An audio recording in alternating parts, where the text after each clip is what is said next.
नमस्कार। महाभारत के शैल्य पर्व की ये कथा है। एक द्वित और त्रित नाम के 3 भाई थे। उनके पिता गौतम ऋषि के अवसान के बाद त्रित, जो कि सबसे ज़्यादा विद्वान और चमत्कारिक था, उसकी चारों तरफ वाह होने लगी थी।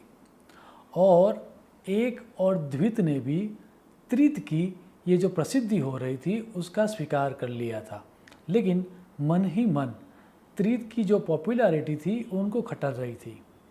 हालांकि वो विद्वान था और उनको ज़्यादा दक्षिणा भी मिलती थी और उसकी ज़्यादा पॉपुलैरिटी भी हो रही थी, तो एक दफ़े एक द्वित ने ये सोचा कि जब तक त्रित इतना पॉपुलर है और हम तो उतना बड़ा काम कर नहीं सकते, तो चलो तीनों इकट्ठा होकर एक यज्ञ करते हैं और बड़ा यज्ञ करते हैं, ताकि बहुत सारा धन भी मिल जाए, पशुधन भी मिल जाए, वित्त धन भी मिल जाए और हमारा गुजारा चल जाएगा। सो तीनों भाई इकट्ठा होके एक बड़े यज्ञ का आयोजन करते हैं और उसमें बहुत सारा पशुधन भी मिलता है, गाय भी मिलती है और वित्त भी मिलता है। अब ये तीनों भाई वो इतनी सारी चीज़ों को प्राप्त करने के बाद अपने गांव वापस आ रहे थे। तकरीबन शाम का टाइम हो चुका था, धीरे धीरे आहिस्ता आहिस्ता रात होने लगी थी। तभी त्रित आगे चल रहा था और एक और द्वित, ये दोनों जो भाई थे वो पीछे चल रहे थे। जब त्रित आगे जा रहा था तब अचानक रास्ते में उसने एक भेड़िया देखा। वो प्रदेश कुछ इस तरह का था कि एक तरफ सरस्वती नदी थी, आगे थोड़ा बहुत जंगल था और साइड में किसी को न दिखाई दे वैसी एक जगह पर एक कुआं था।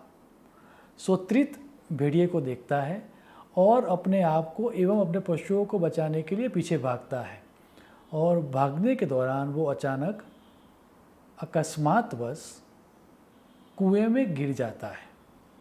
वो जिस कुएं में गिरता है उस कुएं का नाम था उदपान। अब जैसा ही वो कुएं में गिर जाता है वह ज़ोर ज़ोर से चिल्लाता है, बचाओ और बचाओ। पीछे एक और द्वित आ रहे थे। दोनों भाइयों ने ये सोचा ये तो परमात्मा ने बड़ी कृपा कर दी। अब तक हम ये सोचते थे कि त्रित कमाएगा, त्रित के द्वारा यज्ञ का आयोजन हुआ, अब ये जो बहुत सारी संपत्ति मिली है उसके 3 भाग होंगे। अब जब त्रित गिर चुका है तो त्रित तो समर्थ है, वो आगे भी यज्ञ कर लेगा, वो आगे भी पैसा कमा लेगा क्योंकि वो प्रसिद्ध भी है। हमारा क्या होगा? तो ऐसा करते हैं कि इस दफ़े हम ये धन, पशुधन और वित्त धन लेके चले जाते हैं, 2 ही भाग हमें करने पड़ेंगे, हम ज़्यादा धनवान हो जाएंगे। तो वहाँ पर त्रित चिल्ला रहा है बचाओ बचाओ, उसको इग्नोर करके ये दोनों भाई चले जाते हैं। थोड़े समय के बाद त्रित को समझ में आ जाती है पूरी बात। अब क्योंकि उसका शरीर जो था वह ब्राह्मण का शरीर था, क्षत्रिय का शरीर नहीं था, तो वो इतना बलवान भी नहीं था कि वो अपने आप कुएं में से बाहर आ सके। सो मन ही मन कुछ समय के बाद वो सोचता है कि भले ही मेरे भाइयों ने मुझे हेल्प न की हो, भले ही मेरा शरीर, खुद का शरीर भी इतना सामर्थ्यवान नहीं है कि मुझे हेल्प कर पाए, लेकिन मेरे पास एक अन्य तरह की ताकत है और वो ताकत है संकल्प की ताकत। मैं संकल्प करके मैं अपनी विद्या से इस कुएं से बाहर आ सकता हूँ। तो संकल्प उसने किया कि मुझे कुएं से बाहर आना है। अब और तो कुछ उसे आता ही नहीं था, उसे आता था सिर्फ यज्ञ करना। तो उसने ये सोचा कि मैं मन ही मन यज्ञ करूँगा। याद रहे, यज्ञ की कोई भी सामग्री उसके पास नहीं है, वो तो कुएं में है, लेकिन फिर भी मन ही मन वो सब यज्ञ के जो पदार्थ होते हैं उनको इकट्ठा करता है। मन के अंदर ही वो यज्ञ वेदी बनाता है, मन के अंदर ही वह घी बनाता है, मन के अंदर ही वह जव बनाता है, मन के अंदर ही वो अग्नि को प्रज्वलित करता है। इतना ही नहीं, बहुत सारे ब्राह्मण चाहिए मंत्र बोलने के लिए वेद के, तो वेद की जितनी ऋचाएँ हैं, हालांकि उसको पता नहीं था, लेकिन उसने विजुलाइज कर दिया कि मुझे सब पता है और ऐसा करके उसने यज्ञ स्टार्ट करना प्रारंभ किया। आप महाभारत का श्लोक देखें, ततस्त्वां विरुद्धम सोमम संकल्प्य सुमहातपाः रुचो यजुंषि सामानि मनसा चिंतयन मुनिः। याद रहे,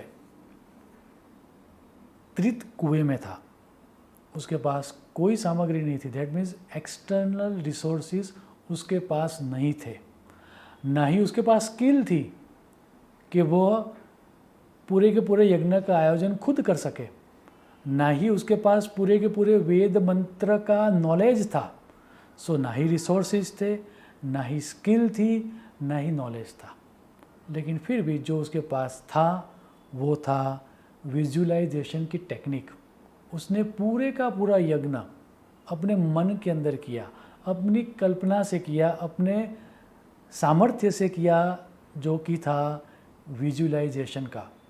कथा कहती है, और आपको जान के आश्चर्य होगा कि इस तरह के विजुअलाइजेशन की टेक्निक के द्वारा किए हुए यज्ञ से देव प्रसन्न होते हैं और वो आके पूछते हैं कि तुम्हें क्या चाहिए। आप महाभारत का श्लोक देखें, प्रीतात्मनो ददुः तस्मै वरान यान मनस इच्छति, अर्थात तुम्हारे मन में जो भी इच्छा हो वो मांग लो, हम दे देंगे, ऐसा वरदान दिया जाता है। आज भी ऐसा जो उद्गित तीर्थ है वो आज भी इतना ही पॉपुलर है।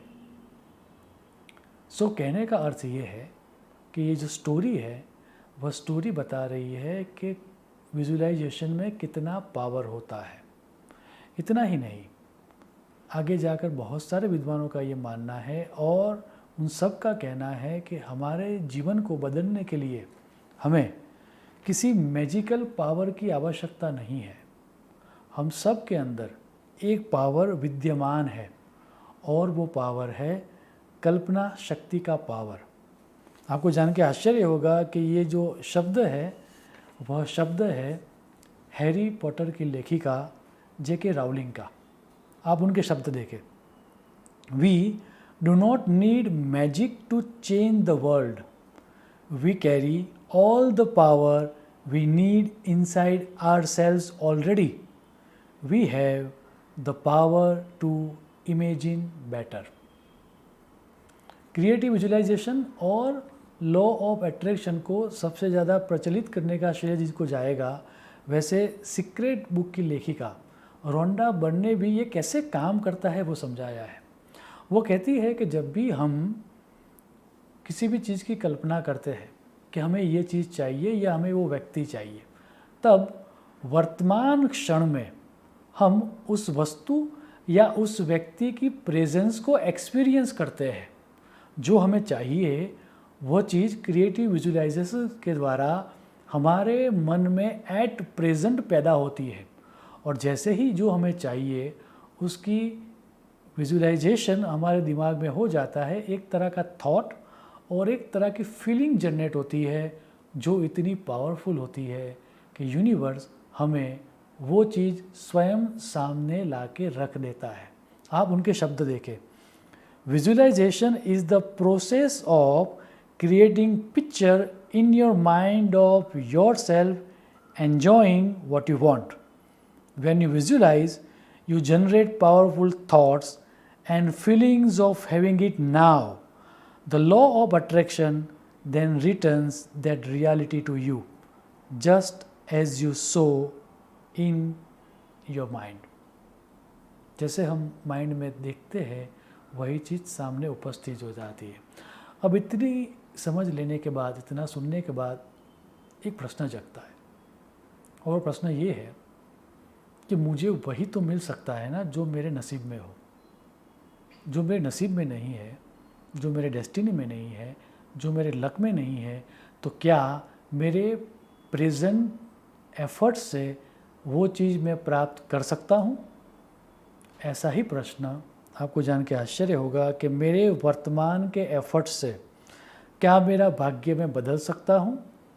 ऐसा प्रश्न स्वयं राम भगवान को पैदा होता है, और वशिष्ठ जी योग वशिष्ठ में उनको इस तरह से समझाते हैं। आप योग वशिष्ठ का श्लोक देखें, द्वौ हुडावीव युध्येते पुरुषार्थौ परस्परम य एव बलवान तत्र स एव जयति क्षणात्।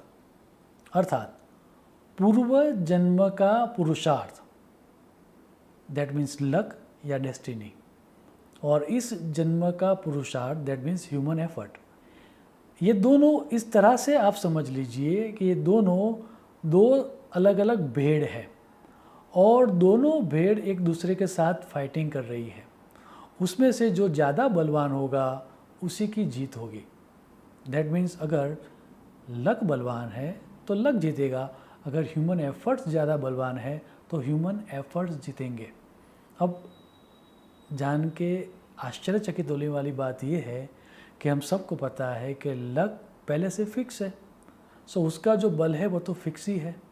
ह्यूमन एफर्ट्स का जो बल है वो हमारे हाथ में है, और ये creative visualization, that means present human efforts, is a powerful tool कि जिससे हम वो चीज़ प्राप्त कर सकते हैं।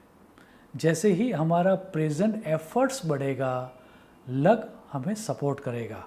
अब हमारे ऋषि मुनि इस सिद्धांत को जानते थे और इसीलिए हमारे शास्त्रों में जितनी भी क्रियाएं बताई गई है, कर्मकांड की हो या मंत्र जाप की हो, उन सब में मान लीजिए आप कोई यज्ञ कर रहे हैं या फिर आप कोई मंत्र जाप कर रहे हैं या फिर आप ग्रह शांति कर रहे हैं, तो आपको जान के आश्चर्य होगा कि किसी भी विधि के पूर्व, किसी भी वैदिक अनुष्ठान के पूर्व सबसे पहले संकल्प लिया जाता है कि मैं यह विधि लक्ष्मी प्राप्ति के लिए कर रहा हूँ, या फिर मैं यह विधि रिलेशनशिप का सुख बढ़े उसके लिए कर रहा हूँ, या फिर ये मैं विधि या अनुष्ठान मुझे विद्या का सुख प्राप्त हो उसके लिए कर रहा हूँ।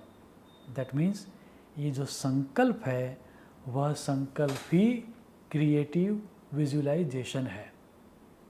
मुझे आशा है कि क्रिएटिव विजुअलाइजेशन के बारे में इतनी समझ प्राप्त करने के बाद आप जब भी कोई वैदिक क्रिया करोगे, आप उस चीज़ को आपके मन के अंदर देखोगे, जो संकल्प आपका है वो चरितार्थ होता हुआ देखोगे, और जैसे ही आप क्रिएटिव विजुअलाइजेशन की टेक्निक को यूज़ करके वैदिक कर्म करोगे या फिर आपके डे टू डे लाइफ के भी जो कर्म है वो आप करोगे, तो सुनिश्चित तौर पर जीवन में सुख, शांति और समृद्धि को प्राप्त कर पाओगे। शुभम भवतु। प्रणाम।